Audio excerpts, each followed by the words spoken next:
Cool. So welcome back to another Research Hub community call, where the first topic for today, our team has been talking a lot about the meta study bounty feature, and we think this is eventually going to evolve into kind of like a top level create a bounty for any kind of content. And so we're thinking about like how to like basically the order of operations of how do you start with a scoped down bounty for just meta studies, and then over time increase that feature to include stuff like bounties for peer reviews of papers, or bounties for visual abstracts, or bounties for somebody to host a journal club about this paper. And so one of the ways that we're thinking about this, this will evolve like pretty drastically over time. We think eventually there'll be like a bounty top level post that you can create, and it'll almost be like a freelance opportunity on like Upwork or something like that, but sort of like a medium solution to start specifically with the meta studies bounty. And I'll share screen here. Just so you all can see what I'm talking about. But the idea would be to add like basically a toggle here in ask a question, saying you can require specific content types. And so this would be something like a meta study. So I would ask a question like, does artificial sweeteners influence human lifespan? I would put a bounty on it and then toggle that I require a meta study. And then in order to collect that bounty, the person would have to respond to this with a link to a meta study describing the relationship between longevity and artificial sweeteners. And so that's kind of like the first use case is just a toggle right here saying, hey, require a meta study for like the eventual submission. Are there any other content types that you all think that we could require, whether it's like a narrative review or like, yeah, we're not entirely sure. Basically, we know we want to start with like meta studies, but we feel like it looks awkward alone by itself as a toggle. So we want to know if there's anything else that we should include in there. I think peer review is like a pretty natural one to do afterwards. Yeah, that's the one that I would think of would be the most like the best fit for like a V1 of it. But I think like another one that'd be great too is like a participant recruitment type of thing. Yeah, we agree with peer review. That's kind of like the next thing that we think we would do. It's a little bit tricky though, because thinking of like initiating a peer review, do you want to do it from a top level bounty, or do you want to actually be on the paper itself? So like there's a lot more thought that we have to put into that one specifically, just thinking about how best to do it. So we're thinking like currently, like what can you require in a Research Hub post? Maybe it's like a figure. You could add a figure to it. Yeah, I guess thinking within the context of people submitting meta studies.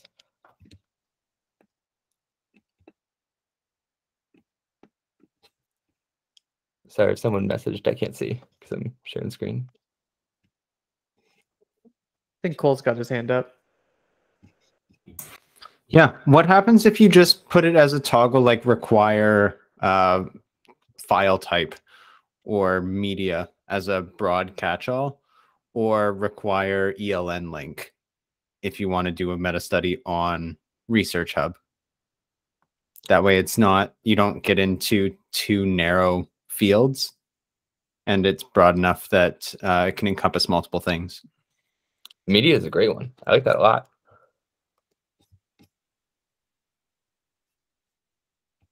And then Edwin has his hand up too. So this is probably a little bit further down the line. Something that would be good to think about would be grant applications. You get, doing a bounty for somebody to actually like write a grant, and you can post like, I don't know, thought. Oh, interesting. So it's almost like a RFP to a certain degree. It's funny because that's what we were thinking this might look like. So long term, yeah, I think you could do research funding via bounties. But yeah, that's longer term, I think, once we like really flesh out this feature. Mm. Going off of like the file types, is there a way that if a file type is submitted that it's only available to be seen by the person asking the question? Or Yeah. is it just open to everybody? So the V1, we wanted to keep it open to everyone, but there's definitely an argument to be made for like a website like CollabTree. Like by default, all of those outputs are, private, somebody pays for them. So there's definitely room for something like that if we wanted to go in that direction, being like scientific freelancing kind of. But yeah, that would probably be the V2, is like having private content. Or like you can only see it with the people that you share a lab with or something like that.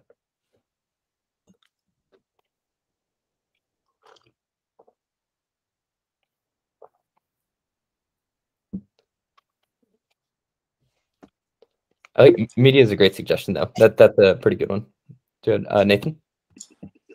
Yeah, I like the narrative review idea, and I also maybe you could also put a toggle for protocols, if people wanted to collate the protocols as part of their meta study, or offer people to write alternative protocols.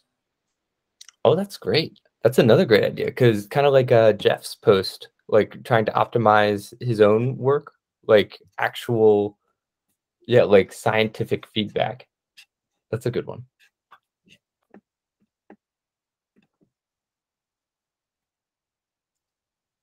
Another one that I thought of was, statistical analysis. If someone thinks that they could take, if there's data available part of the meta study, someone else could analyze it using a different methodology or different assumptions or different software and see whether they come to the same conclusion, or, offer some insights on the statistical analysis aspect. I like that. Yeah. Totally. Yeah, these are all really good. So media, statistical analysis, like protocols, feedback. Yeah, very cool. These are a lot of great options. Thank you. And any other ones you all think we should think about including?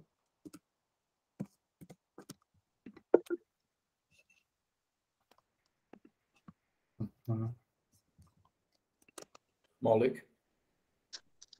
Yeah, I think one more that we have also earlier discussed is just medical writing in general. Like if you have a data and just want it in a publication format, including like abstract, introduction, methods, results, conclusion, and discussion. There could be a bounty for that. That is in itself a lot of skills to write a scientific article. Like a manuscript is the output.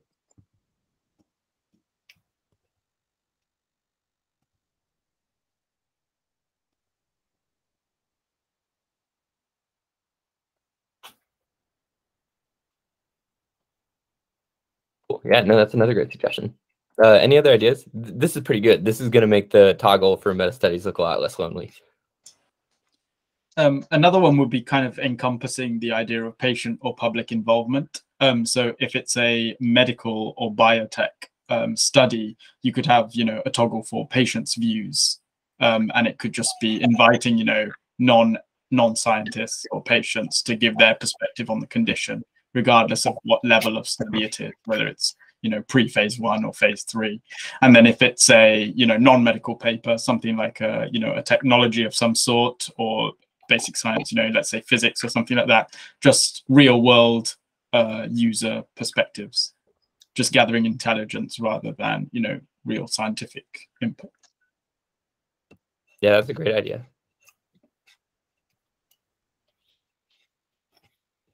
Cool. Any other final thoughts here?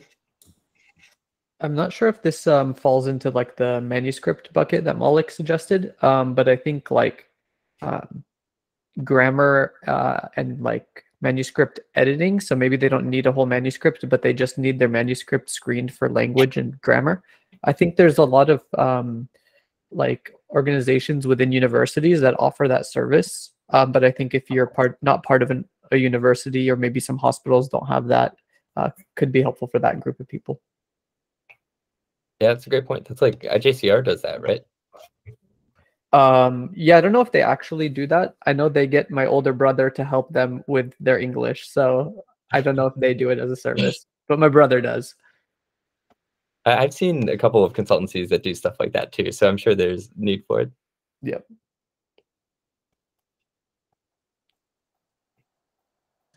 Yeah, in a similar vein, I mean, a lot of people just need help editing their figures if they don't have like Adobe Photoshop skills. I mean, the level of clarity and boldness of figures are now getting higher and higher in the biggest journals. So many high-level researchers who are used to creating their figures on very basic software might just want to outsource creating it in a more high-definition format. And you don't need much in terms of scientific knowledge to be able to contribute to that. Totally.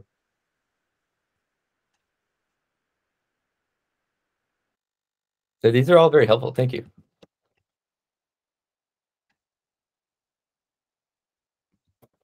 Cool. And I guess the next thing we had on the docket, unless anybody has any other feedback here, I can stop sharing the screen too, is talking about the journal club that Nathan and a couple of others are putting together. I guess Nathan, Tyler, or Sadvik, do you guys want to give a quick update there? Yeah, I can go. I can just start it off and then hand over to Tyler and Satvik for the specific parts. But essentially, the quick update is that we're starting our first journal club for Wednesday, the 19th of October, so next Wednesday. And at the moment, the time for that would be exactly the time of this call, the hour, so 10 p.m. my time. And we've got a journal club scheduled on the topic of coffee and longevity and cardiovascular disease, looking at a paper that was posted by Patrick as part of his bounty on this topic. And then one of my friends and colleagues is, a cardiology fellow and researcher who's published on the topic. So really looking forward to it.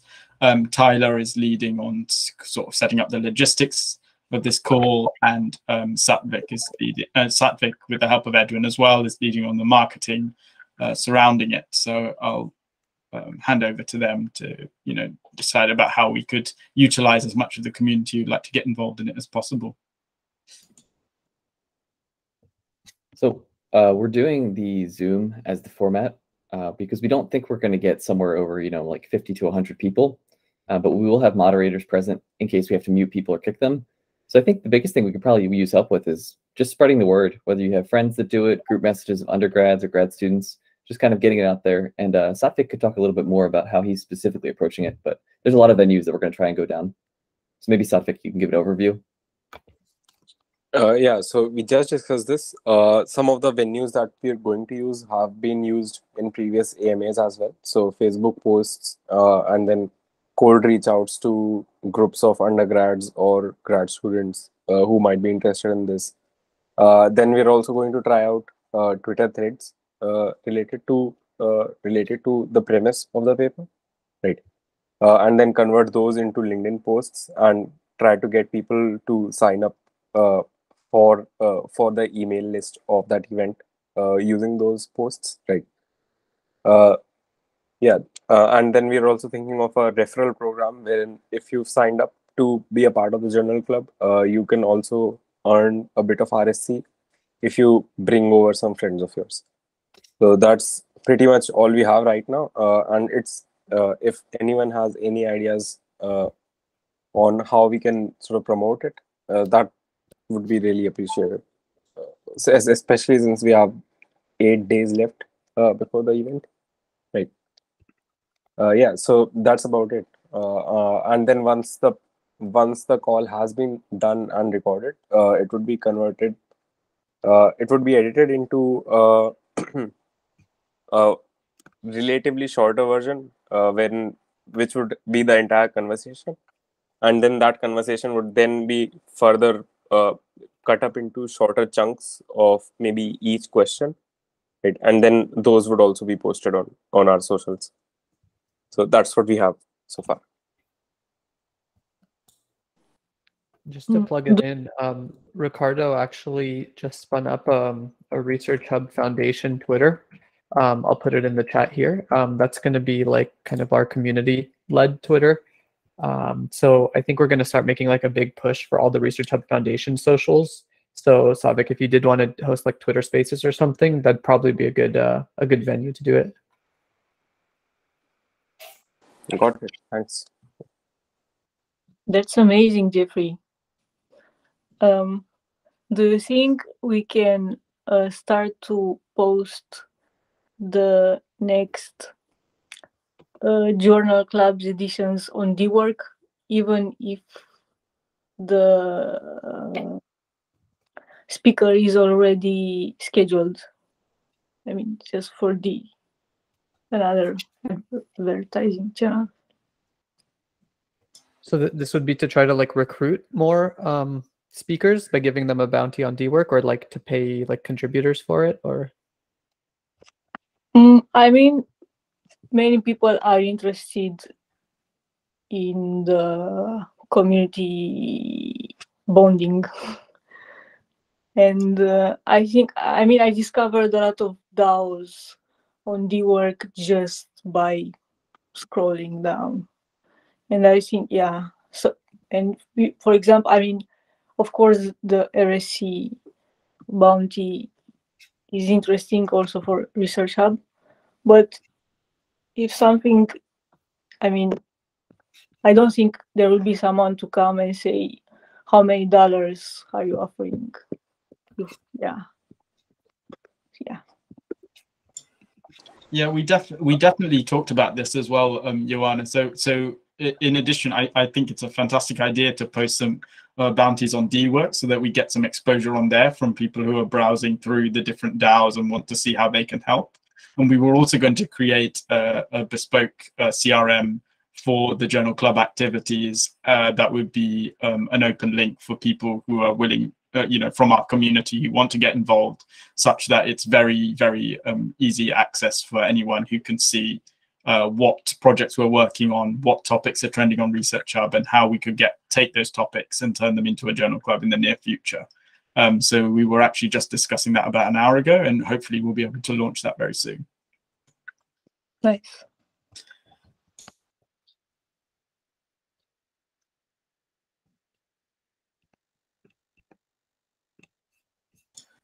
Great. Was there any other questions or inputs on this topic?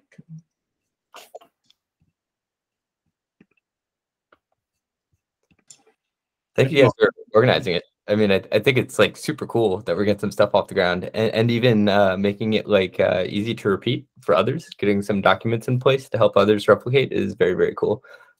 It's funny, Eleanor Shiki just posted a paper about something that I saw on Twitter, which looked like fascinating, and it was like, oh man, like I would love to do a journal club about this one too. So I think once we start getting a culture going, like others will follow the lead, and it'll be easy to just keep spinning up events like, once a week, once every couple of weeks. Yeah. Sorry, go ahead, Nate. Okay, I just wanted to plug this in because so I've been talking with Vincent.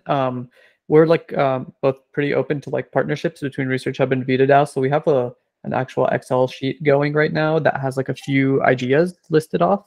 One of the ideas that I like had proposed was just to do some kind of like joint journal club type of thing. Alex from VitaDAO was saying that they actually have done a two-season journal club thing in the past, and they've been chatting about making a next season in collab with lifespan.io. And so they're saying maybe we can join on board with that, and it'll be a VitaDAO ResearchHub lifespan kind of series. So if that's something that you guys are interested in, I think we plan on setting up a meeting sometime in 2 weeks with VitaDAO. So if anyone wants to come to that, I'll let you know once that meeting's set, and then we can propose and flesh out that idea. What would be the main benefit of setting something up like that? I think it'd be like a lot of exposure just through their community. They're pretty large. And then also if we do stuff in the longevity topic, they can probably source some really great authors and people. They're pretty plugged into like the academic scene. So I think that'd be great. Cool. Yeah, that sounds awesome, Jeff. I'd love to help organize a collaborative journal club with VitaDAO and also other DeSci projects. The great thing about it is it's so broad that we could do one on each topic in each different DAO specialist area. And it'd be great if ResearchHub could lead on that. And actually, Patrick, I love you just reminded me, someone like Eleanor Shiki would be great to reach out to do a journal club with, because she does great videos with explainers. Yeah, totally. Cool. So I think those are the only topics that we had in like the official community call sort of Discord channel. I guess, are there any other like big picture topics people would like to talk about? We have like a decent amount of time left, so we could get into some stuff. One topic, Patrick, I don't know if something you and the team have like talked about, but I've been hearing like a few people kind of ask me about this, which is, do we ever plan on making like a organization account on ResearchHub, so that way people who are in DAOs can each have their own individual account, but they can all be part of one collective like VitaDAO account or one collective journal account or something like that? Yeah, I basically ran the IJCR use case past the team today, and it just feels like it makes too much sense. Like a lot of journals struggle for like operational funding. Here's, like a revenue stream that didn't exist before. Like there's no reason not to take advantage of it. Like it's really low effort for the potential reward. And they win by getting their authors to upvote and be involved to garner more upvotes. So that feels like really, really aligned incentives. And I think if this IJCR use case works, it's going to be pretty easy to convince the team to build like a journal account, or even like what are journals anyway, right? Like they're just kind of curators. Like they don't really provide any value outside of that. So maybe Harvard wants to be their own curators, so maybe Harvard can spin up a journal, or maybe like the ResearchHub longevity DAO can spin up their own journal. Like I think there's a lot of cool ways to go about it, where the finder fee goes to the curator. Got it. Yeah, so just kind of like a broad organization like account rather than like quote unquote journal or something. So okay, yeah, that sounds good. I think it would be a little bit on the horizon. Like I think it would have, the IJCR use case would have to work, or like another small journal. But once that works, then I think it'd be easy to build and also like easy to replicate. Like going to other small journals and say, hey, we've had success. We've boosted their operations budget by 15% or something. Like. Okay, got it.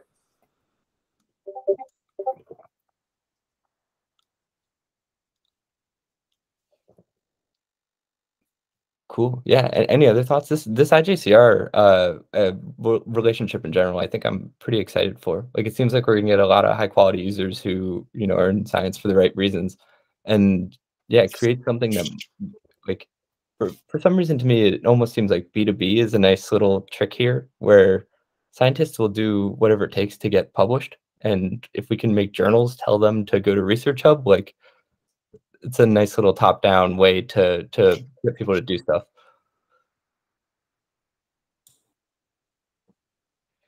Yeah, if anyone has any questions about the IJCR stuff, we're having like periodic meetings with them. So our next one's on Sunday.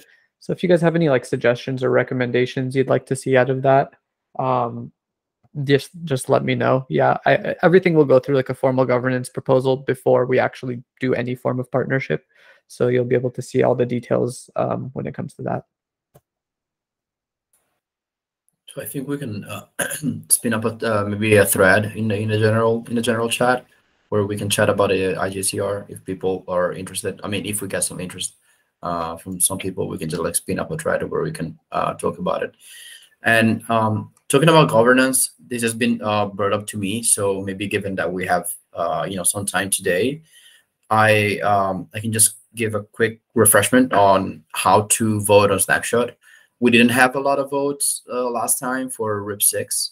So maybe, I don't know, maybe if you think it's a good idea, I can just like give you a a quick run through on like how to vote properly.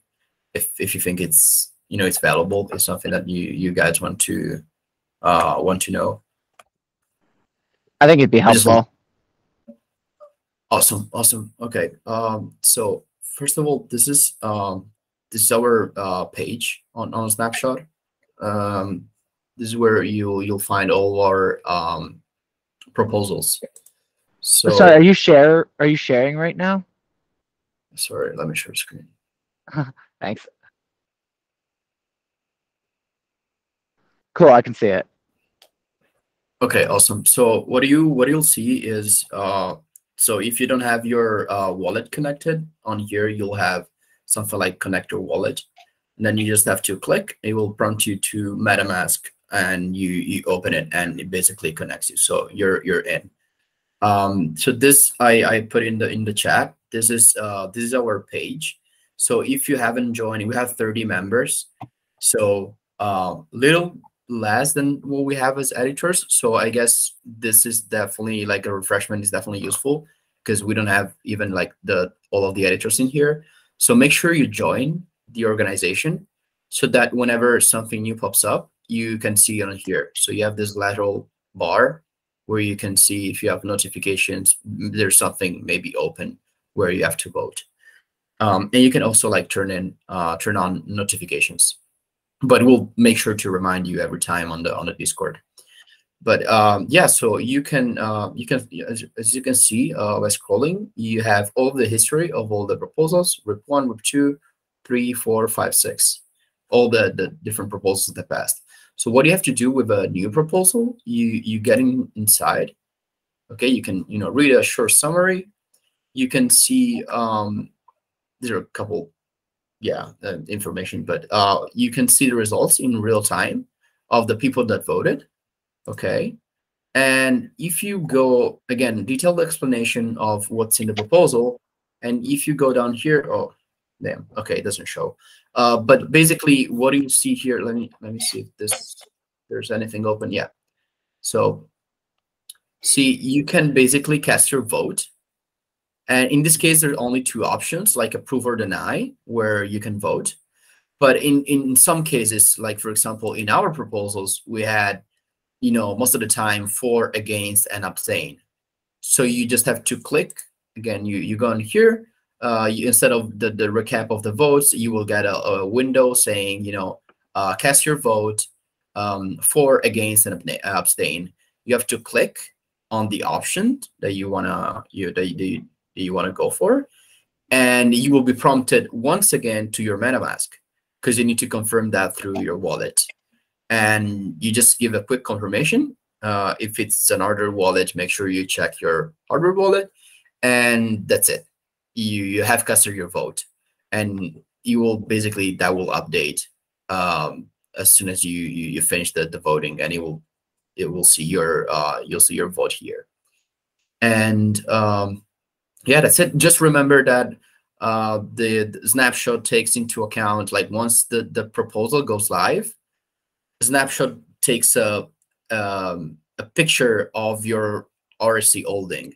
So the power of your votes, right now we have a direct proportion. So one vote is equivalent to one RSC is equivalent to one vote. Just remember that the snapshot is taken once the proposal goes live. So let's say the proposal goes live now. If you now transfer to your account from the ResearchHub platform, to your wallet from the ResearchHub platform, some RSC, they will not be counted because the snapshot is taken once the proposal goes live. And yeah, that's pretty much it. So if you have any questions, please let's take this time to really like go over this because it's pretty important. We're all shaping the decisions in this, in the community by using Snapshot. So I think it's a really important tool to know how to use. Thank you for going over that. No problem.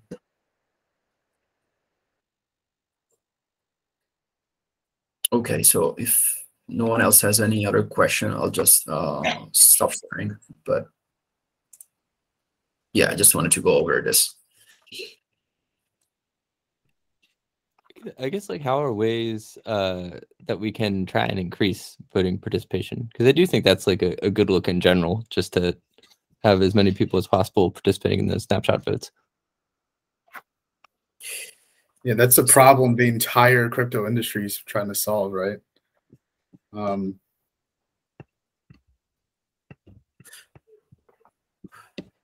Well, Yeah, so you know, so I don't know if Jeff is about to say the same thing that I was thinking, but you know, there's some protocols that airdrop tokens based on, you know, how many times they voted. So it's a very simple incentive, and you know, what should really matter is you having the power to, you know, steer the decisions in the community. But if that's not enough, we could implement something similar where you get at the end of the year, for example, airdrop some tokens based on your participation in the community proposals. That's, you know, very simple incentive to add. I think negative incentives might be more like powerful than positive ones in this particular regard, unfortunately. Negative?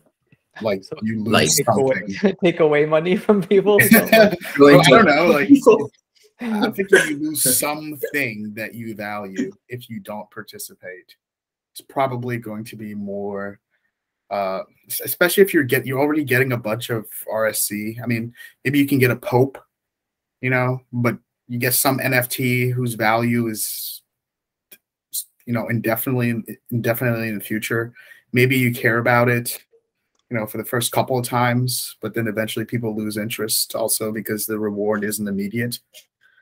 I think, like, I don't know, that's just my sense of it from like being involved in other communities is voting specifically. I think like having something taken away from you that you care about is probably the only way to get people to vote consistently over a long period of time, unfortunately. So this is my 2 cents. Kind of two things that pop up in my mind is like an opportunity cost, maybe. Like maybe we hold an event eventually where like you have to have voted to attend this cool event or something. So yeah, I could see something nice there. Like we could even do like we have an offsite with our team here in like a month and a half or so. Maybe during the offsite we have an hour-long call or something with everybody, and like only people who have voted on protocols can attend that, you know, demonstrated their like interest in shaping the project or whatever. And then even something as simple as like maybe a badge, like I voted, just on your user. You know what I mean? Like something as simple as that. Yeah. Or, you know, editors must have participated in 50% of the votes over the course of a year. Yeah. I don't know, something, but I think, yeah, with voting. I mean, editors should cast the vote. Like it's, I never thought about that, but I think, you know, it's reasonable to ask at least editors to cast the vote, because they are, you know, part of, you know, those are actually, you know, the whole community is helping driving the project, but you know, editors have a specific role. So I think it's really important also because like most of the proposals, you know, some of the proposals also like regards editors.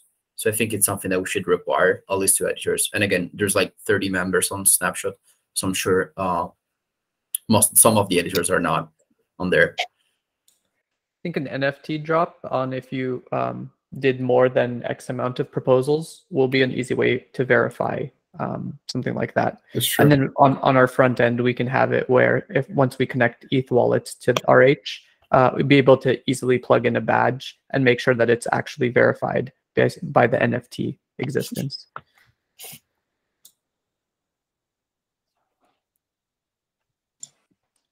I've got a couple of points. I think they sort of relate. So I think the first thing is that I think the majority of users who own ResearchCoin likely haven't taken it off the ResearchHub platform.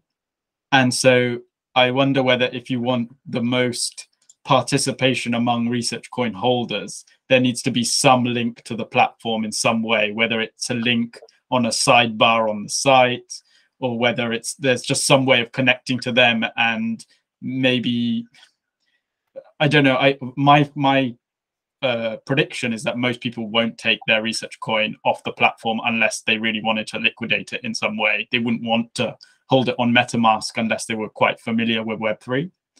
And so I think by that definition, we have created a bias in the voting to Web3 native people. And that's something we have to maybe think about. I think the second thing is that given the current voting system, that one coin is equivalent to one vote, it's quite obvious when you go on the current votes that they're passing.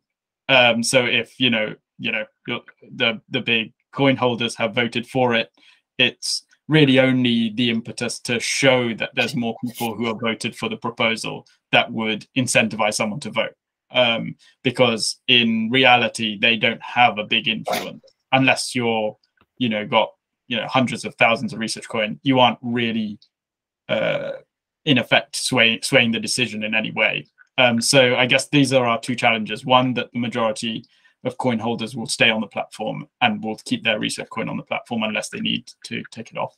And two, that I don't think they'll feel franchised at the moment. I think they'll feel obligated to vote if they feel like, we are looking at whether everyone is voting, but I don't think they really think that the vote is going to sway the decision in any way. Yeah, I see what you mean. I've thought the same thing when I've logged on and seen, like, it's very obvious, like, if, like, the vote's already passed, and so it's just like, oh, like, I could vote, like, no or abstain, but, like, yes, for example, already has, like, so much that there's no way that it's impactable at all.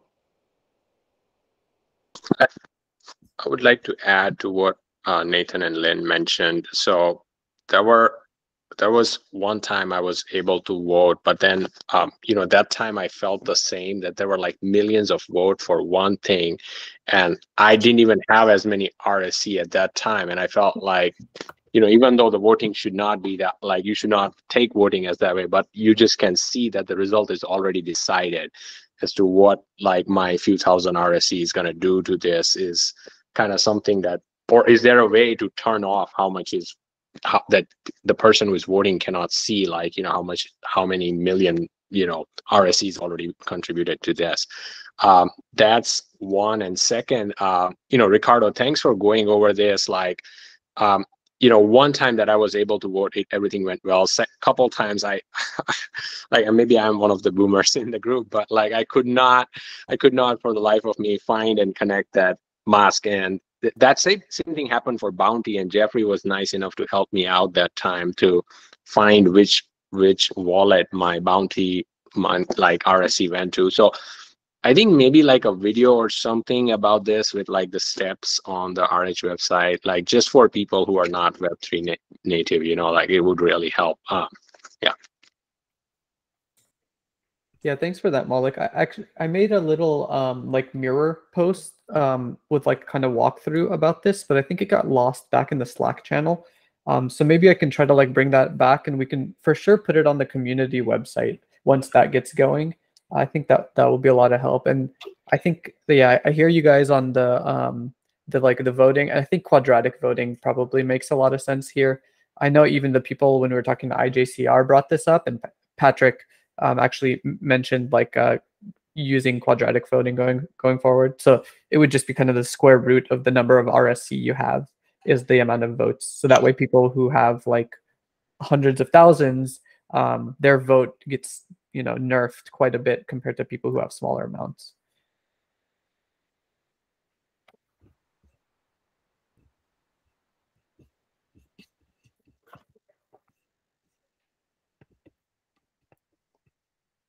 Very cool. Yeah, I guess any other topics you all want to chat about?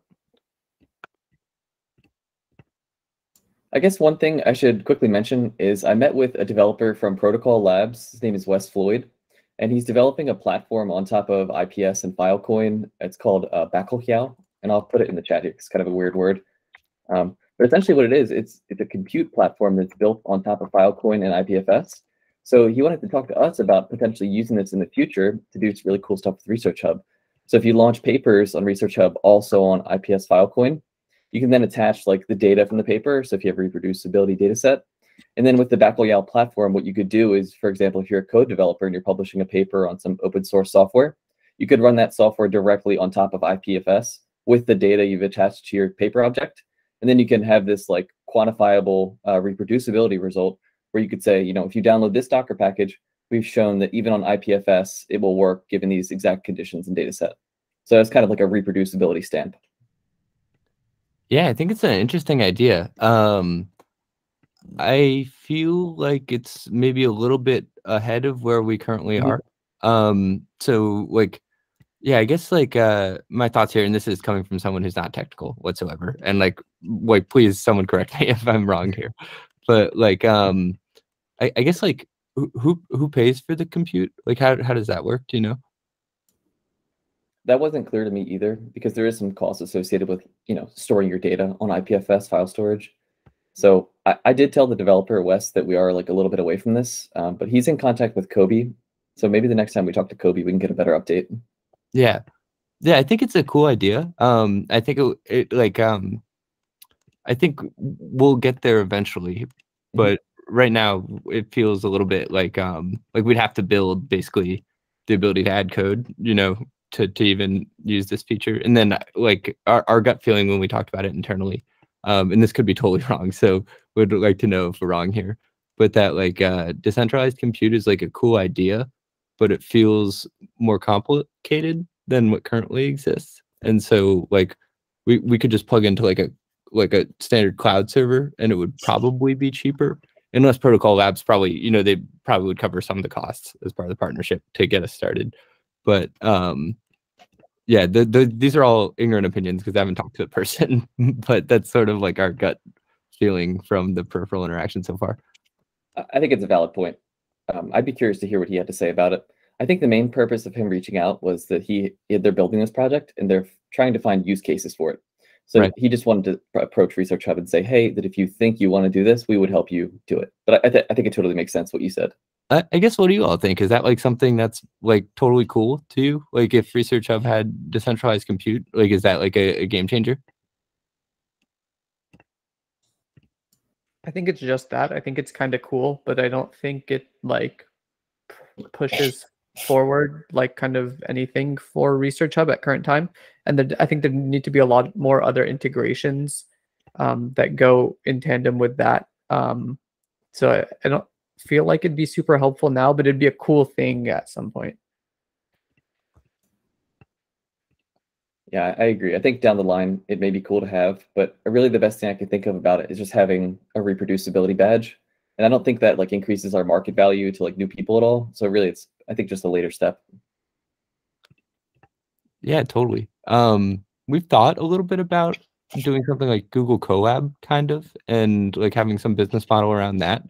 So if we wanted to go in that direction eventually, it could make sense. But yeah, I think that's not like in our near or medium term like radar.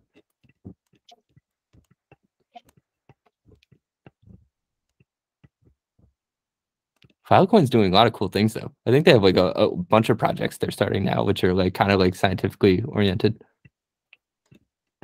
Yeah, when I was reading into them, they seem to have a lot going on, and they move very fast. Like Bacalhau moved up in like, I think it went from like 10 nodes in about 5 months to something like 100 or 1,000. They're scaling things like very quickly. That's awesome.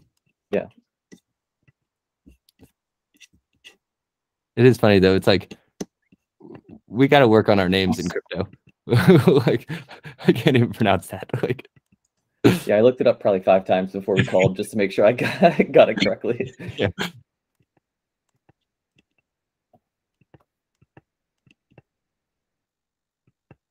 Cool.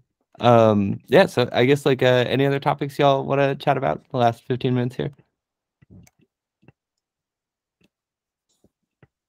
I guess maybe I'll just fill everyone in on a little bit of the updates with bond protocol, which are those like Olympus style bonds. Actually, Tyler got me plugged in with someone named EMC, who is this open source developer, who's going to help us with like submitting some of like the pull requests for bond protocol to get like, so the pull request has to get approved, which has a lot of like price and like data and information about ResearchHub and ResearchCoin. And so we're just kind of a bit stuck there now because the places where our price is, which is like Etherscan and Dex Tools and some of those places, they don't allow for getting like a public API key, which is what Bond Protocol needs to like source the price. And most of them use CoinGecko for that. So we're kind of bottlenecked yet again by like not being on CoinGecko, and we're not, or CoinMarketCap, and we're not on there because of like kind of limited liquidity. So Ricardo and I have been reaching out to like CoinGecko and CoinMarketCap and going through a lot more of the documentation, things like that. And we think we've like found like a little bit, they're really vague, but we think we found like kind of like a minimum requirement of like some of the volume that we would need to be put on there. So we're looking into that a little bit right now, and then we'll see what we could do. This is just kind of like off the cuff idea, and again, it'll always go through a formal governance vote, but like maybe considering putting some of the Gitcoin funding towards providing liquidity, and that will help us at least get enough to get us to CoinGecko, CoinMarketCap, which will allow us to use Bond Protocol to have a sustainable kind of liquidity loop to keep getting more liquidity that way. Anyway, just throwing that out there. I'm not sure what you guys think about that.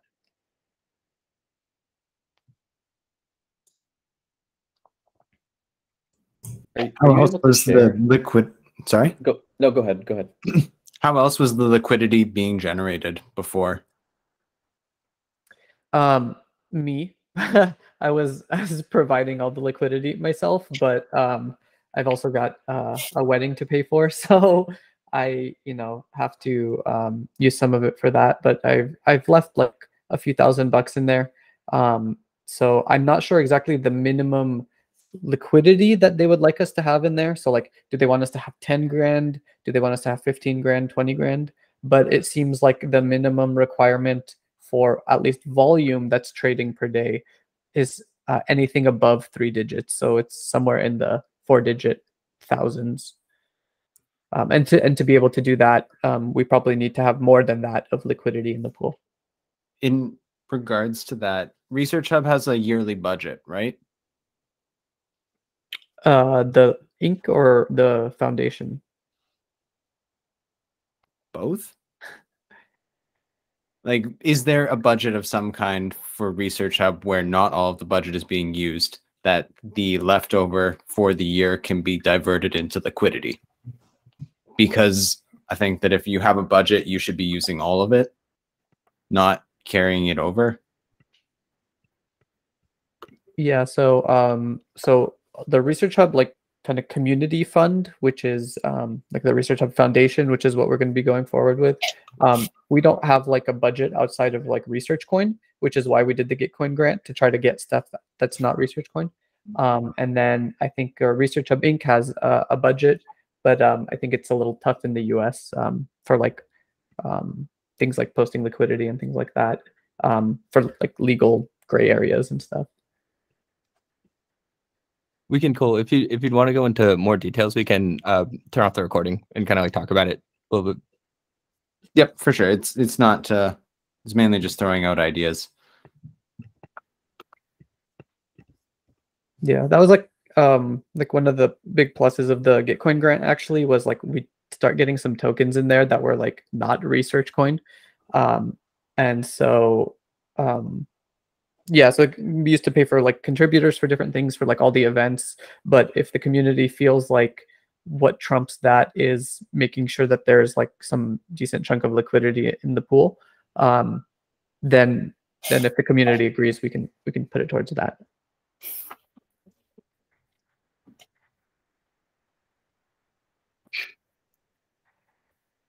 It sucks because it's like a chicken and egg problem. It's like you need to have liquidity to go on the thing to get you more liquidity.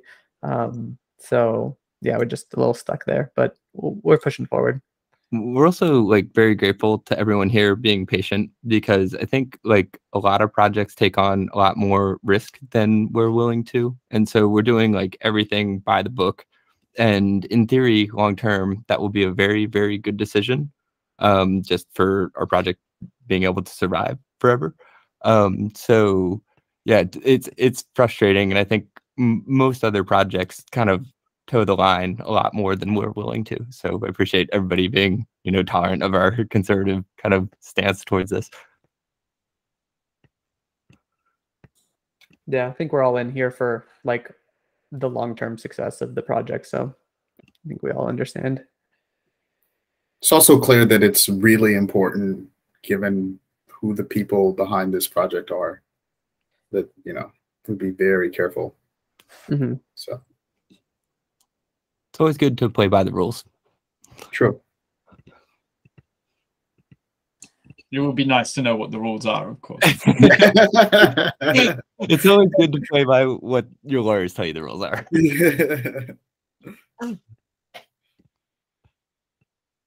Cool.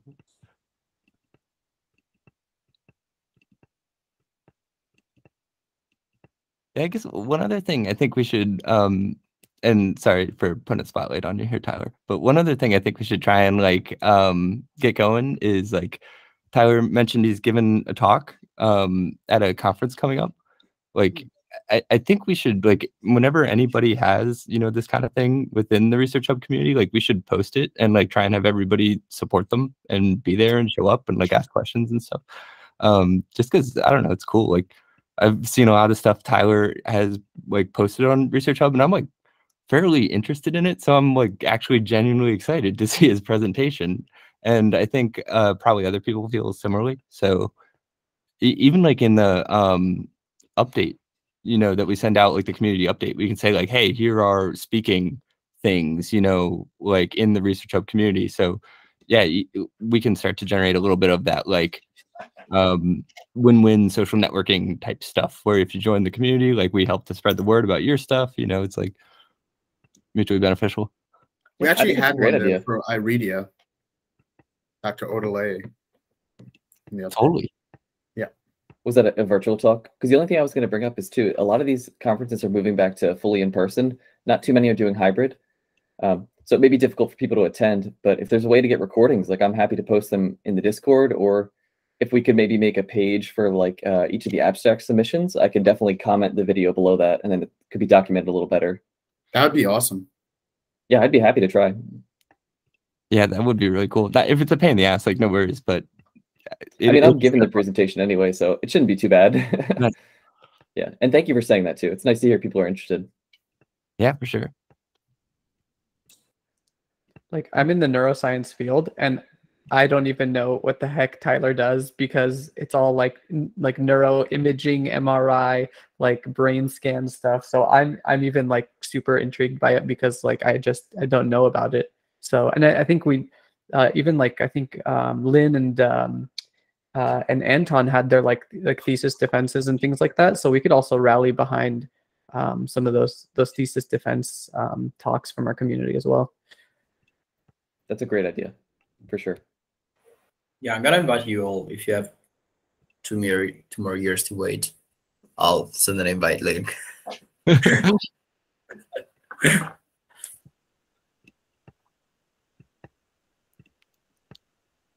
Cool. Yeah, I guess any other final thoughts before we get out of here?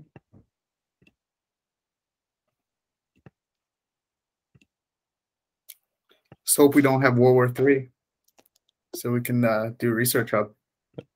Be cool. I always anytime I look at the news, I'm oh man, this is a bad idea. Just keep the head down. Just keep going, whatever. Oh wow. Nothing I can do about this. Yeah. You can never get distracted when you just don't want to see the news, Just shit, whatever. Yeah. Oops. All right, guys. Well, I'll see you online. See you around next week. All right. See ya. Bye. Everyone.